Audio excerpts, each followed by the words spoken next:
दिल्ली में 27 साल बाद बीजेपी की वापसी हो गई है और रेखा गुप्ता अब दिल्ली की नई मुख्यमंत्री बन गई है और यहीं विजेंद्र गुप्ता का नाम विधानसभा स्पीकर के लिए तय हो गया है।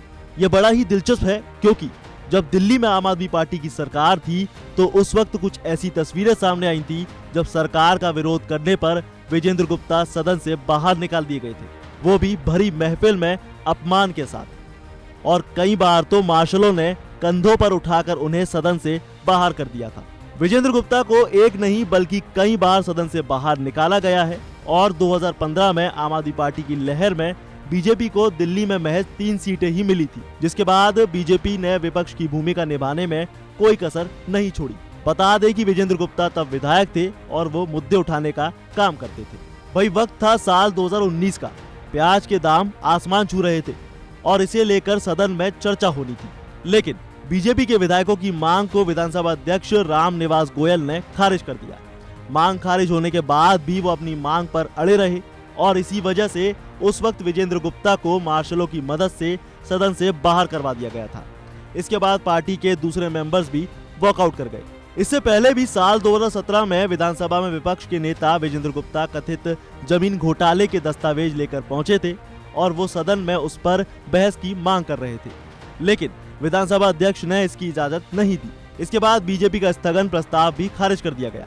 इसके बाद भी बीजेपी का हंगामा जारी रहा तो स्पीकर ने पहले विजेंद्र गुप्ता का माइक बंद करवाया और चुप रहने की चेतावनी दी, लेकिन जब वो नहीं माने तो उन्हें मार्शलों की मदद से बाहर कर दिया गया। दिलचस्प बात यह है कि पूर्व अध्यक्ष रामनिवास गोयल और अरविंद केजरीवाल दोनों ही अब विधानसभा का हिस्सा नहीं है।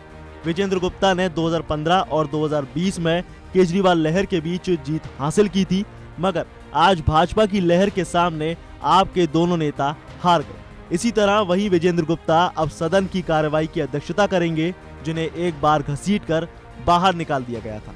बनिया समुदाय से ताल्लुक रखने वाले गुप्ता ने रोहिणी विधानसभा सीट पर लगातार तीसरी बार जीत दर्ज की है। उन्होंने आपके प्रदीप मित्तल को 37,000 से ज्यादा मतों से हरा दिया। विधानसभा में विपक्ष के नेता रहे गुप्ता दिल्ली भाजपा इकाई के अध्यक्ष भी रह चुके हैं। 14 अगस्त 1963 को जन्मे विजेंद्र गुप्ता ने Shri Ram college of commerce से ग्रेजुएशन में उपाधि ली है और उन्होंने 1980 में जनता विद्यार्थी मोर्चा से राजनीति में कदम रखा।